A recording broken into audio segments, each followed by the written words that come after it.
Les 3 pires compléments alimentaires sur lesquels tu dépenses ton argent pour ta progression physique. Le premier, c'est les peptides de collagène. Alors généralement, c'est marketé pour la peau, pour les articulations. J'avais d'ailleurs fait un post à ce sujet où je revenais sur une erreur probable que j'avais commise.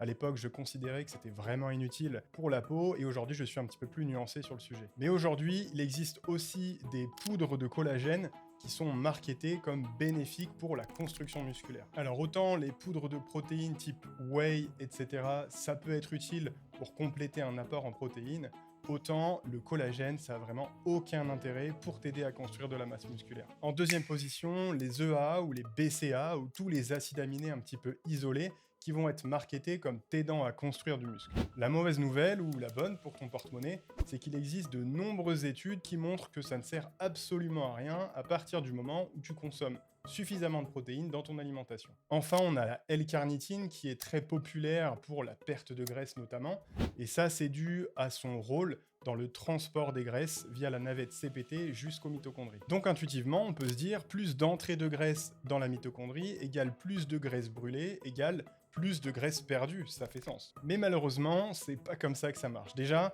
c'est pas parce que tu prends de la L-carnitine que ça va forcément augmenter le débit d'entrée des acides gras dans la mitochondrie. Et même si c'était le cas, utiliser plus de graisse dans un moment donné, ça veut pas du tout dire que tu vas perdre plus de graisse. Oxyder plus de graisse, ça n'a rien à voir avec une diminution de tes réserves de graisse. Par exemple, si tu t'entraînes à jeun, tu vas oxyder plus de graisse, mais ça ne garantit absolument pas que tu perdes plus de graisse. Même logique pour le régime cétogène, où on va avoir une augmentation drastique de l'oxydation des graisses. Forcément, tu bascules sur ce substrat en tant que source d'énergie principale, mais là encore, c'est pas parce que l'oxydation des graisses augmente que tu vas forcément perdre du poids. Dans les deux cas, il faut un déficit calorique. Si tu veux y voir un petit peu plus clair dans tout ça, que tu cherches à améliorer ton physique, mais tu sais pas par où commencer, ou alors tu bloques depuis un certain temps, écris-moi physique en commentaire, et je t'envoie un cours par jour pendant 7 jours pour t'aider à relancer ta progression.